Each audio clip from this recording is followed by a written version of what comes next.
Muy bien, saludamos a todos los hermanos que están conectados vía internet, porque estamos aquí en forma presencial. Y vamos a estar compartiendo en esta noche un tema, creo que muy actual, y que es uno de los flagelos de nuestra sociedad, como es que muchas personas piensan en quitarse la vida, el suicidio. Y vamos a ver una historia en la palabra de Dios que se encuentra en el libro de los Hechos, capítulo 16. Les invito a abrir sus Biblias allí. Hechos 16. Vamos a ver que Pablo y Silas, en su segundo viaje misionero, van a llegar a Filipo. Nos dice allí Hechos 16, versículo 12, y de allí a Filipos, que es una ciudad principal de la provincia de Macedonia, una colonia romana. En esta ciudad nos quedamos por varios días. Allí van a llegar a Filipos. Claramente nos dice que era una ciudad importante, principal de Macedonia, la provincia de Macedonia, y una colonia romana. Allí tenía la sede el imperio dominante, que era el imperio romano. Y vamos a ver que en Filipos, simplemente para tener un panorama, van a tener un encuentro con unas mujeres a la hora de la oración, mujeres judías. Se va a convertir una mujer llamada Lidia,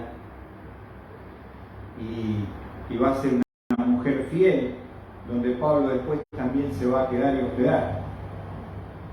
Después de esa conversión magnífica, maravillosa de Lidia, comienza con una mujer en Filipo. Van a tener la presencia del enemigo, porque mientras Pablo venía con Silas predicando, proclamando la palabra, le va a salir al encuentro una mujer con espíritu de adivinación. Y empieza a hacer esa propaganda satánica, ¿no? Y va a molestar a Pablo. Y Pablo, vamos a ver lo que dice en el versículo 18 del capítulo 16 de Hechos, y esto lo hacía por muchos días. Más desagradando esto a Pablo, se volvió y dijo al Espíritu: te ordeno en el nombre de Jesucristo que salgas de ella. Y salió en el mismo momento. Claro, esta liberación de esta muchacha, este enfrentamiento directo con el enemigo, va a traer un problema, porque esta muchacha, que era una esclava, y los amos la utilizaban para que adivinara el futuro y cobraban gran dinero. Fíjense que una de las cosas que más dinero produce es que las personas quieren saber qué va a pasar. ¿Qué va a pasar? Y obviamente que el único que sabe el futuro, se lo quiero aclarar, es Dios. Esta mujer daba mucha ganancia, pero ¿qué pasó? Versículo 19. Pero cuando sus amos vieron que se les había ido la esperanza de su ganancia, observaron, prendieron a Pablo y a Silas y los arrastraron hasta la plaza ante las autoridades. Vamos a ver que estos siervos de Dios, que van llevando el Evangelio al mundo conocido, van a estar padeciendo por Jesús. Una de las cosas que uno tiene que tener en cuenta cuando va a llevar la palabra a lugares nuevos es que va a padecer, que se va a enfrentar contra el enemigo, como le pasó a Pablo, y que ese padecimiento, vamos a ver, fue tremendo, porque dice versículo 20: y después de haberlos presentado a los magistrados superiores, dijeron: estos hombres, siendo judíos, alborotan nuestra ciudad. Ya están discriminando, ¿no? Porque era una colonia romana, ¿se acuerdan, no? Entonces estos judíos, y proclaman costumbres que no nos es lícito aceptar ni observar. Nada que ver. Puesto que somos romanos, como diciendo, nos quieren lavar la cabeza, están en contra de Roma. La multitud se levantó a una contra ellos, y los magistrados superiores, rasgándoles sus ropas, ordenaron que los azotaran con vara. Así que este es el precio de padecer por Jesús. En este caso es un padecimiento físico, porque van a rasgar su ropa a la espalda, su torso, y los van a castigar con vara, que era terriblemente salvaje y doloroso. Quedaban hematomas sangrantes, magullones, y era dolorosísimo, ardía profundamente este azote con varas. Y la palabra de Dios, observen el versículo 22, dice, versículo 23, perdón, y después de darle muchos azotes, los echaron en la cárcel, ordenando al carcelero que los guardara con seguridad. Y aquí vemos que hay que padecer por el nombre de Jesús. Ahora, Pablo y Silas estaban dispuestos. Y nos dice la Escritura en el versículo 23, después de darle muchos azotes.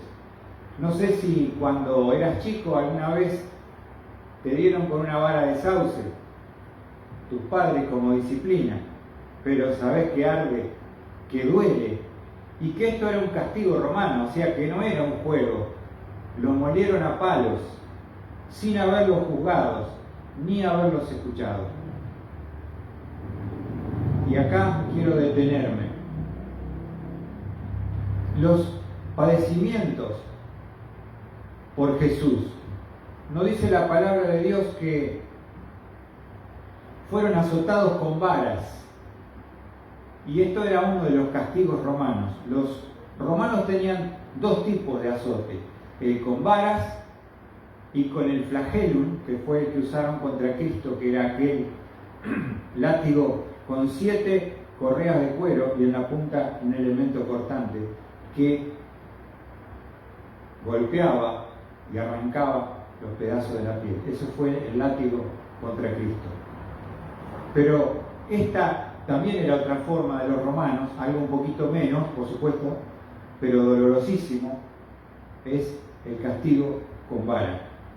Justamente Pablo, hablando de el precio de ser un apóstol y un siervo de Dios, vamos a buscar allí la palabra en 2 de Corintios, va a mencionar, si vos querés ser como Pablo, tenés que estar dispuesto a ser azotado con vara. 2 Corintios 11:25 nos dice la palabra de Dios. Pablo está relatando el precio que pagó por ser un apóstol de Cristo. Dice: 3 veces he sido golpeado con varas. Y aquí simplemente para detenernos como un dato, 3 veces he sido golpeado con varas. Una de estas, la primera, sucede en Filipos. Castigados con muchos azotes, abierta su espalda con magullones, dolorosísimo el castigo que recibieron. Pero volviendo a Hechos 16, vamos a ver que son echados en la cárcel, una cárcel romana. Y dice, los echaron en la cárcel, ordenando al carcelero que los guardara con seguridad. Entonces, vamos a ver qué pasó también allí en el versículo 24, el cual, habiendo recibido esa orden, los echó en el calabozo interior. Quiere decir que la cárcel, uno venía entrando por un pasillo y a los costados, derecho e izquierdo, estaba la celda. Y en el fondo de todo, en el lugar más interior, oscuro, que no se veía absolutamente nada, fueron llevados a ese lugar completamente lleno de oscuridad, de humedad. Algunos dicen, comentaristas, que pasaban los desechos cloacales por allí. No era un lugar lindo, era un lugar de condenación, un lugar, una cárcel interna, interior.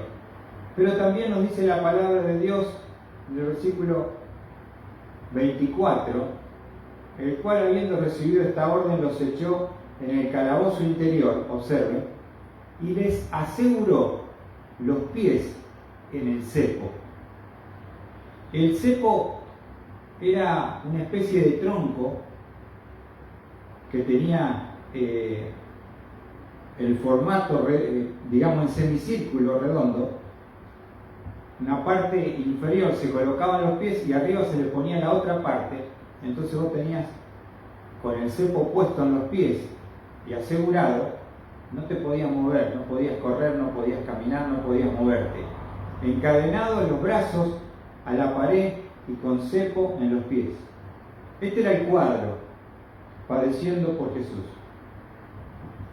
En algunos lugares se le llama a este cepo, se le llama brete. Le suena la palabra brete, por eso dice, no sé cómo salir de este brete. De ahí viene ese refrán, también, que era inmovilizarlo para que no pudieran escapar. Job nos habla también de este dato. En Job 13, 27, vamos al libro de Job. Job 13, versículo 27.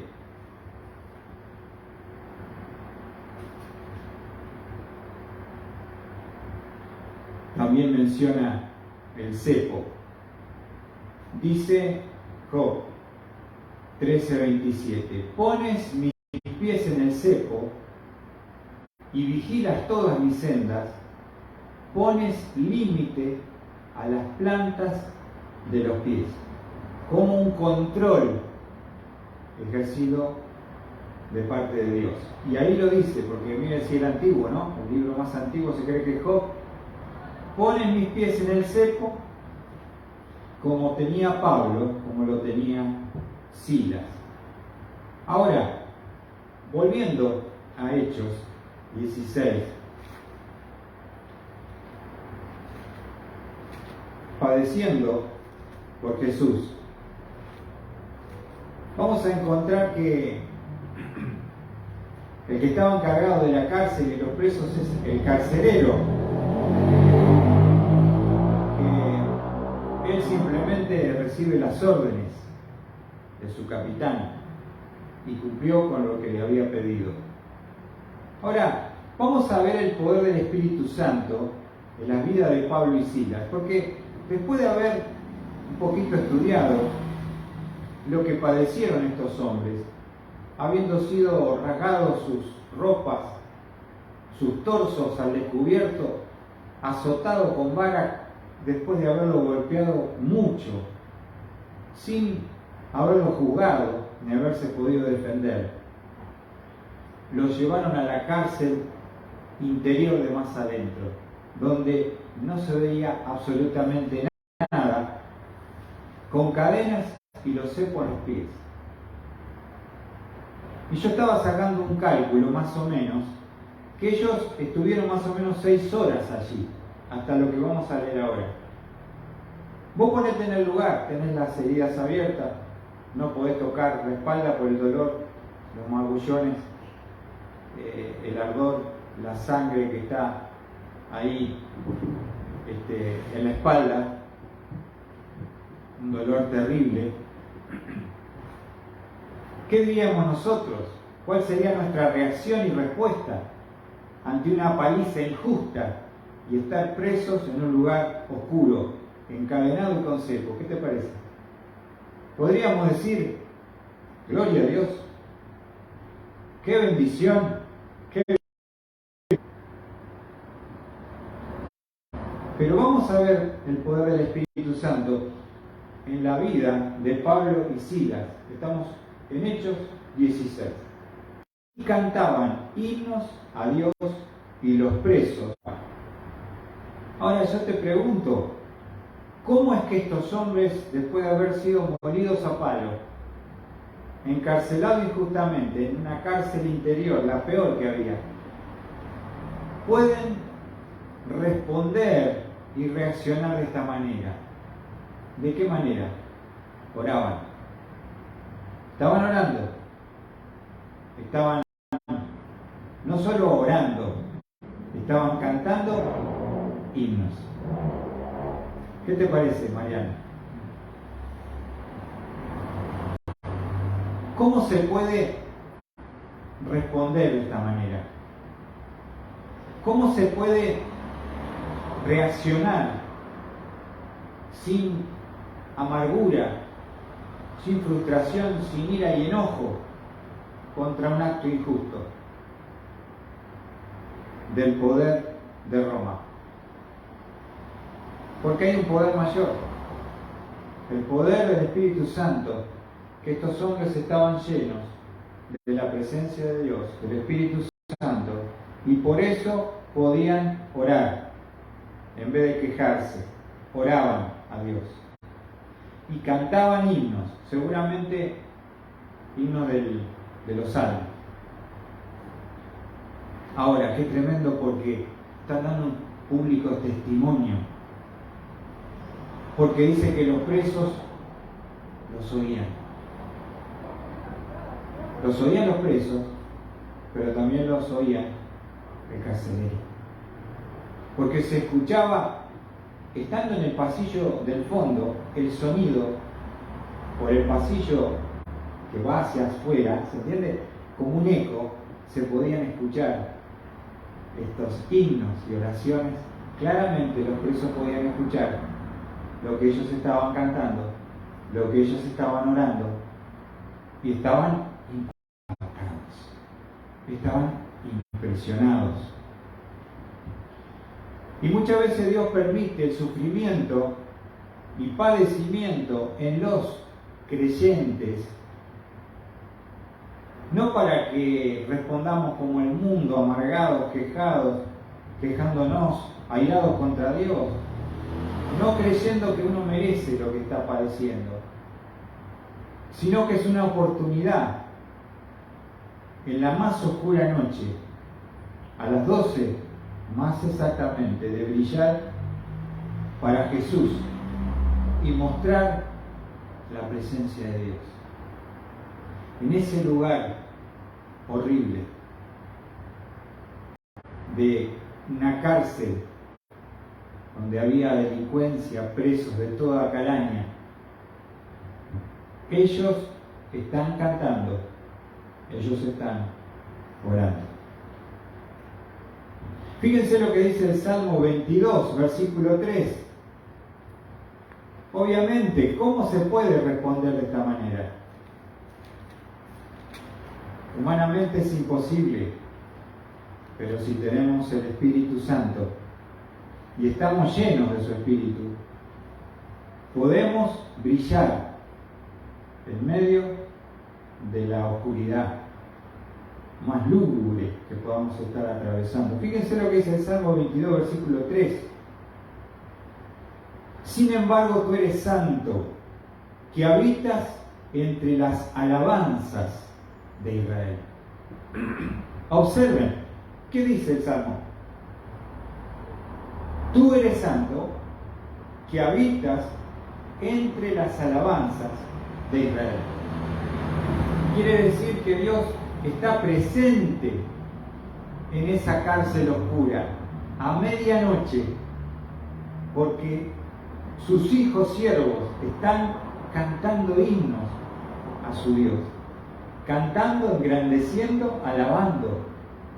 Me supongo que esos himnos eran de adoración, de magnificencia, de mostrar quién es nuestro Dios. Y la gente dirá, ¿cómo hacen estos dos que han sido molidos a palos para tener esa actitud y para cantar y orar y no estar amargados? Ahora, volviendo a Hechos, vamos a ver, se va a producir, ya hay un hecho sobrenatural. En la cárcel interior hay luz. Puedo decir, ¿cómo la luz? No hay completa oscuridad, sí. Está la luz de Dios. Está el testimonio de sus siervos. Están cantando. Están alabando y orando a nuestro Dios. Ahora, dice en el versículo 26, de repente se produjo un gran terremoto, de tal manera que los cimientos de la cárcel fueron sacudidos. Al instante se abrieron todas las puertas y las cadenas de todos se soltaron. Las puertas se abrieron, las cadenas se soltaron. ¿Por qué? Porque la presencia de Dios en el calabozo interior está manifestando su poder, su majestuoso poder, por medio de ¿qué? De un terremoto. Pero fíjense, hicieron dos cosas. Se abrieron todas las puertas de los presos y las cadenas de todos, observen, que estaban con pernos contra la pared, se empezaron a salir. Puertas abiertas, cadenas rotas. Puertas abiertas, cadenas rotas. Y ese es el poder manifestado de Dios. Primero, a través del testimonio público de sus siervos, mostrando algo que ellos nunca habían seguramente experimentado, este carcelero que por muchos años seguramente hacía esta tarea. Sí estuvo escuchando millones de insultos y quejas, pero nunca escuchó himnos, nunca escuchó oraciones a Dios. El poder de Dios haciendo temblar por medio de ese terremoto todas las puertas abiertas y las cadenas de todos se soltaron. Ahora, muchas veces uno está atrapado no por cadenas físicas, sino por las cadenas del pecado. Y uno está atrapado por las puertas de la cárcel donde el diablo me tiene cautivo para hacer su voluntad. El único que tiene poder sobrenatural, que maneja y controla el universo y todos los fenómenos que pueden pasar en nuestra Tierra, en nuestro planeta, es nuestro Dios. Y vamos a ver que este terremoto que se produjo, vamos a ver que hay un plan de parte de Dios. Hay un plan, hay un propósito con este terremoto. Porque a veces tenemos el corazón tan duro como esas rocas que necesitamos que Dios intervenga con poder y quebrante nuestro duro corazón para que las cadenas puedan caer y las puertas se puedan abrir de tu vida y a través de tu vida de tu familia. Dios no va a orar en tu familia si tú no estás dispuesto a quebrantar tu orgullo y tu corazón y humillarte delante de la presencia de Dios. Y muéstrales que Dios no es una religión, sino que tu vida es sobrenatural. Que puedan asombrarse, no por las palabras, sino por las reacciones y las respuestas. Que en medio de la peor adversidad, tú puedes brillar para Jesús. ¿Se entiende? Para el carcelero estaba todo tranquilo, estaba todo bajo control, pero mire lo que va a pasar. Este terremoto que vino, dice, al despertar el carcelero, paramos ahí. ¿Cómo estaba el carcelero? Cuando vos estás tranquilo, hiciste tu tarea, está todo bajo control, ¿qué haces? Dormía como un príncipe el carcelero. Estaban todos los presos asegurados, las cadenas puestas, los cepos para los presos del fondo. Todo bajo control y de repente se despierta por el terremoto. Dice, al despertar el carcelero y ver abiertas todas las puertas de la cárcel, observó que lo peor que podía pasarle estaba delante de sus ojos. Todas las puertas abiertas. Sacó su espada y se iba a matar, creyendo que los prisioneros se habían escapado. Cuando aparece el pensamiento, una circunstancia, una situación como un terremoto, puede ser físico, natural o una noticia que moviliza los cimientos de tu vida y te conmueve. Y no ves salida.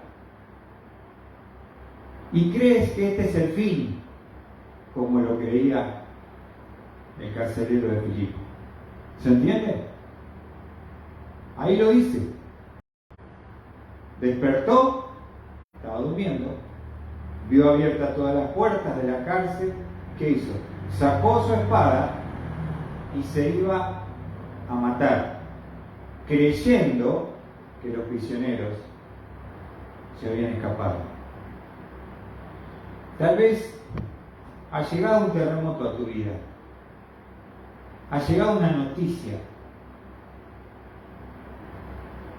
algo que tú crees que no hay escapatoria. Tú crees que esto es el fin, una noticia de salud, una noticia económica, una noticia de una pérdida irreparable, que todo tu valor como persona estaba puesta en esa relación.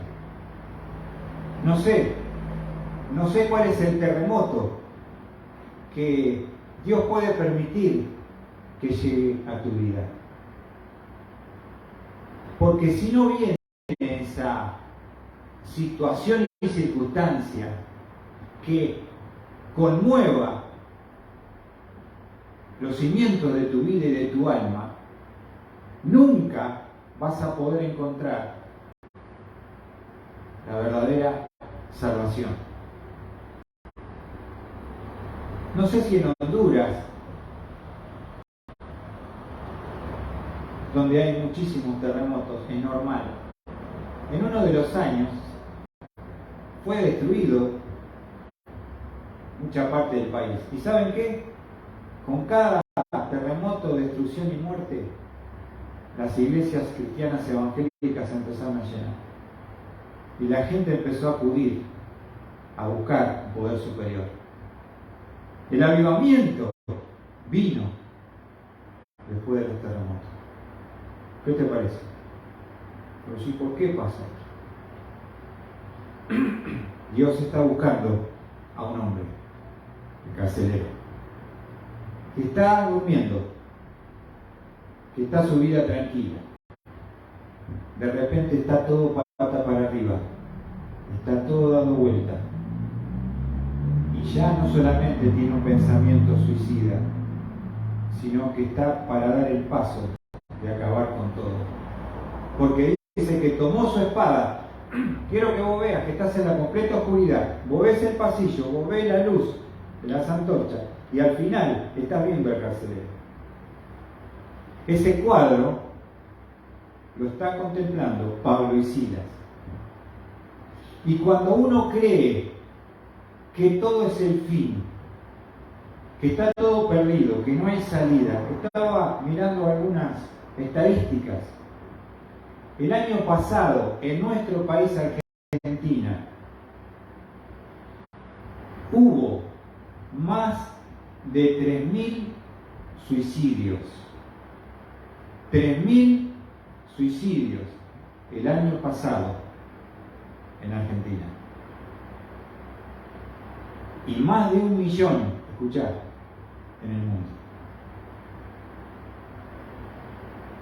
Según la Organización Mundial de la Salud, más de 1 millón de personas se quitaron la vida. Estamos hablando de algo real, de algo que pasa en Capilla, que pasa en Exaltación de la Cruz, que pasa en Buenos Aires, en Argentina. ¿Y sabés qué es la segunda causa de defunción, de suicidio? La segunda causa de muerte de defunción, el suicidio. ¿Y sabés cuál es el promedio de edad de los que se suicidan? Entre 15 y 29 años. Estaba hablando antes de la reunión con un joven y me decía que orara por su sobrino, porque le dijo a la madre con 14 años que se quiere quitar la vida. Esto nos llega a cualquiera de nosotros. Tenemos familia, tenemos amigos, tenemos vecinos. Y es algo para tomarlo en serio, porque seguramente que está el diablo que vino a hurtar, matar y destruir, incitando a que uno termine con la vida. El pensamiento suicida del carcelero lo llevó al paso de acabar con todo cuando él toma su espada. Pablo está mirando y Silas, observen, de la oscuridad a la luz se ve. Ellos ven claramente lo que está pasando, la desesperación y la espada que manotea. Ahora, las palabras de Pablo, observen, versículo 28, y esta es la palabra de Pablo, es la palabra de Dios. Mas Pablo clamó a gran voz diciendo: no te hagas ningún mal, pues todos estamos aquí. Yo me imagino un grito desgarrador desde el fondo de la cárcel interior, amplificada por ese pasillo y llegando claramente a los oídos del carcelero, que si no fuera por estas palabras, ya estaba muerto.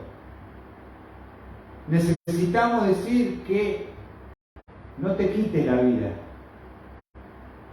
que no es la solución, que no arreglas nada, porque si tu alma no está en paz con Dios, no solamente que no lo vas a arreglar, cuando abras tus ojos te vas a encontrar en la llama misma del infierno. Como decimos el refrán, saliste de Guatemala y te metes en Guatepeor. No te quites la vida. Pablo le dice: no te hagas ningún mal. ¿Por qué?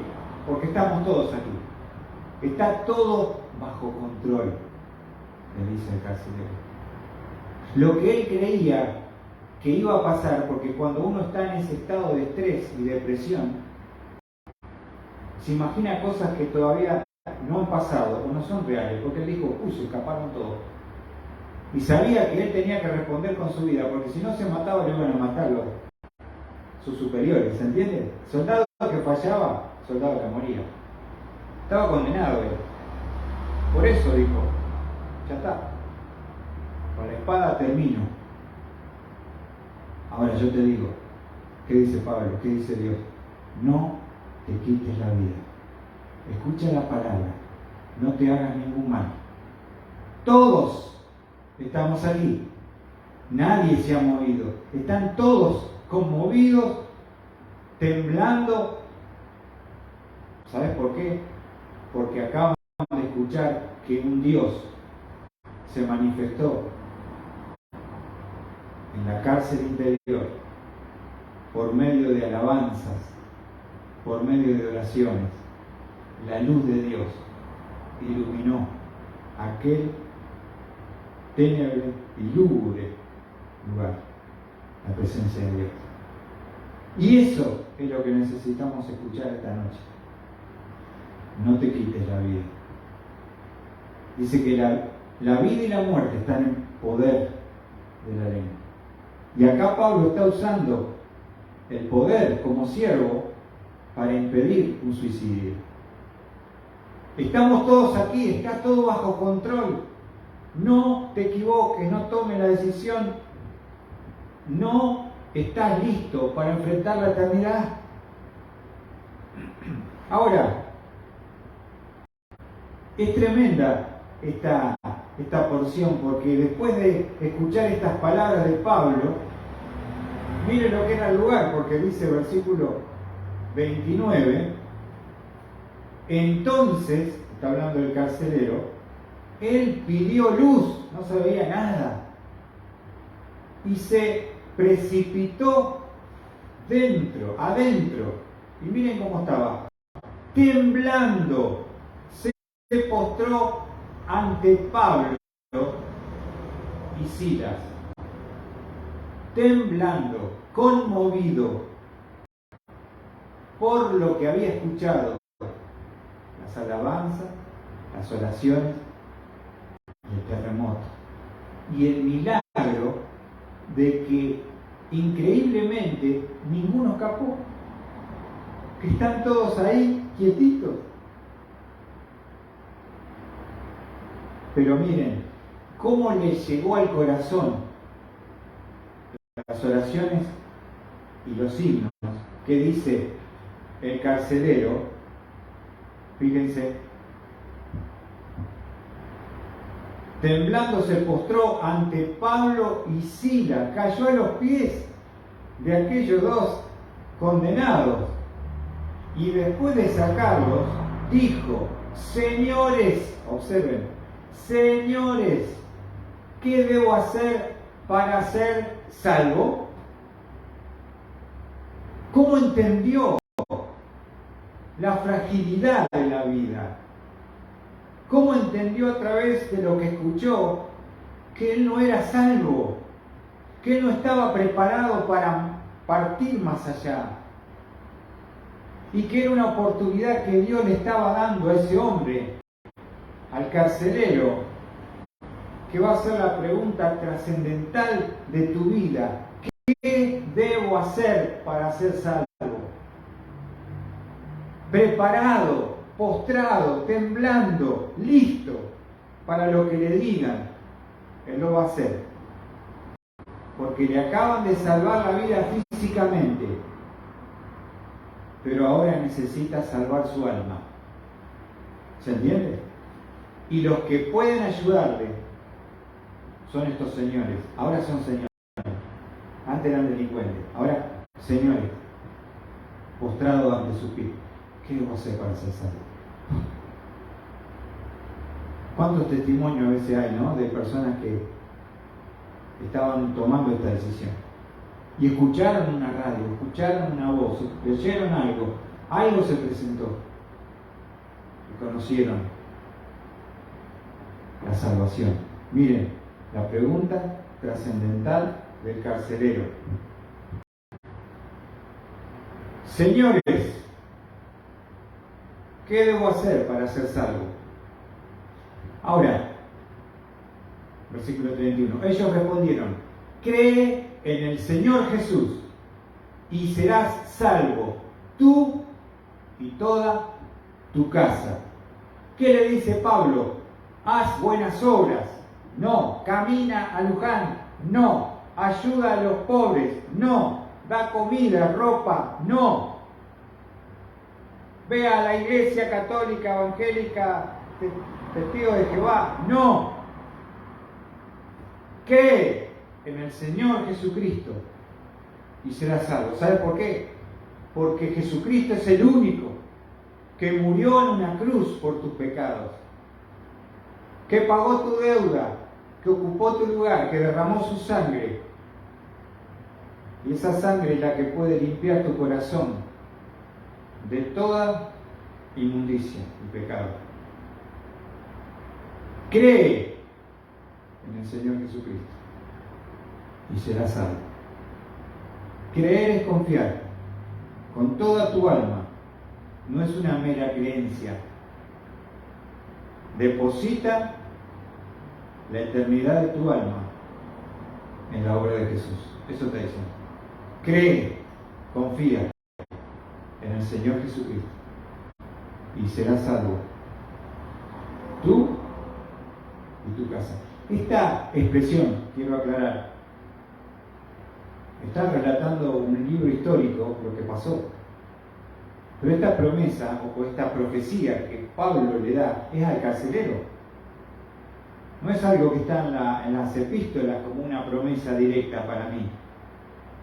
Fue una profecía para el carcelero, porque dice: cree en el Señor Jesucristo y serás salvo tú y toda tu casa.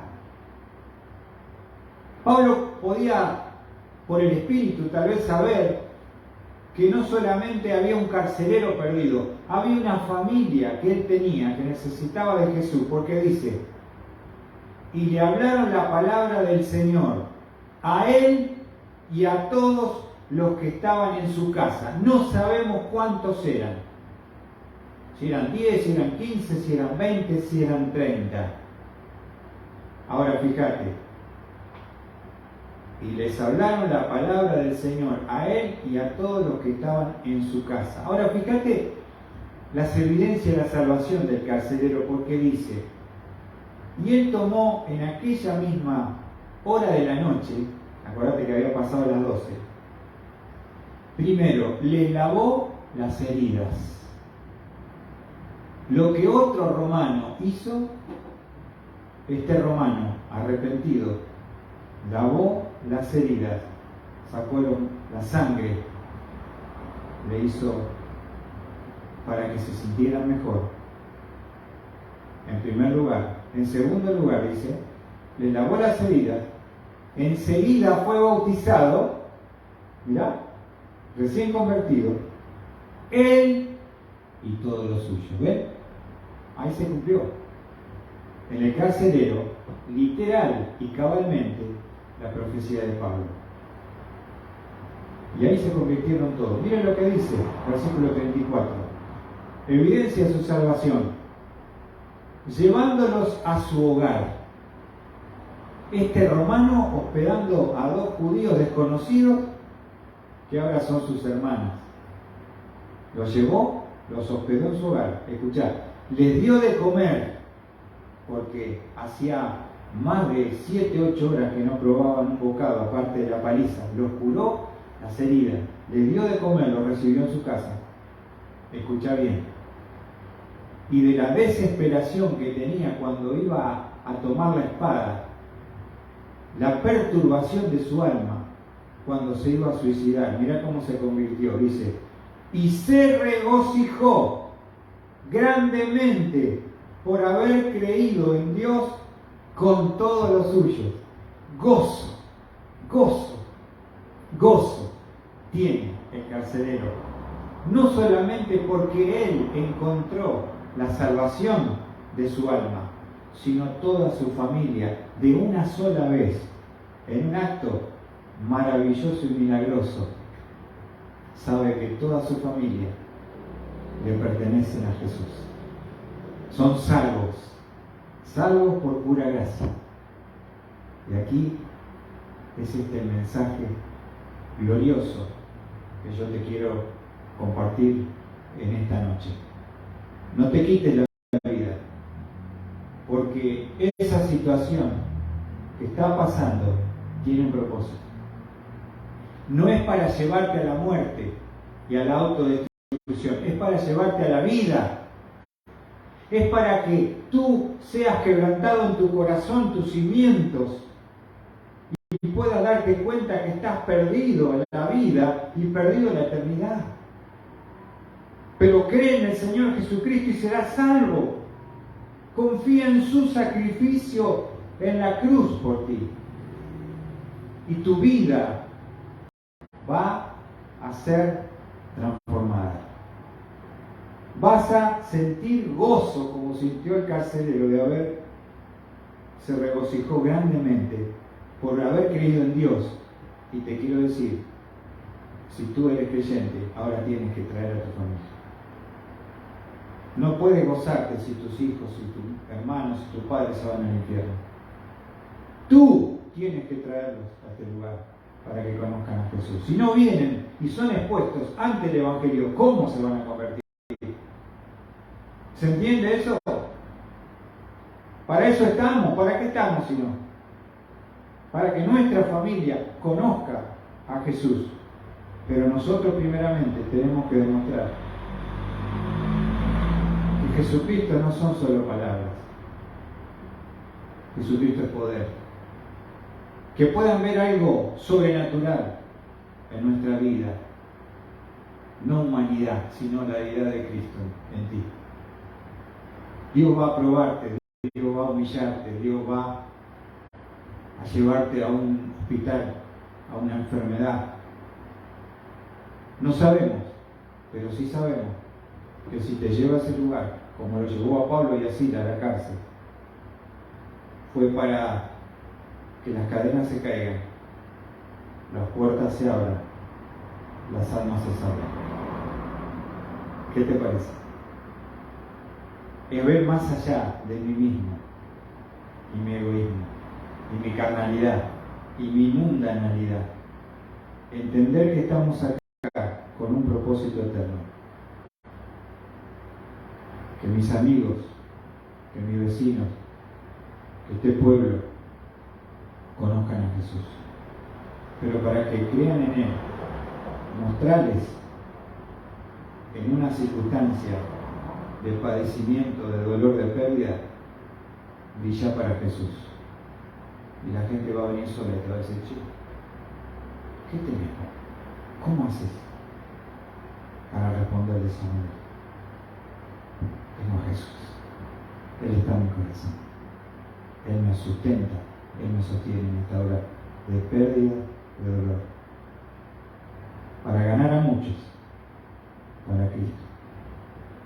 Acordate, para eso estamos en este mundo, para poder salvar a los que todavía no le conocen. Lamentablemente, 3.000 personas están en la llama del infierno, porque tal vez nadie le dijo, no te quites la vida. Nadie le mostró interés, nadie le compartió un mensaje de esperanza. Nadie los detuvo cuando iban tras la llama del infierno.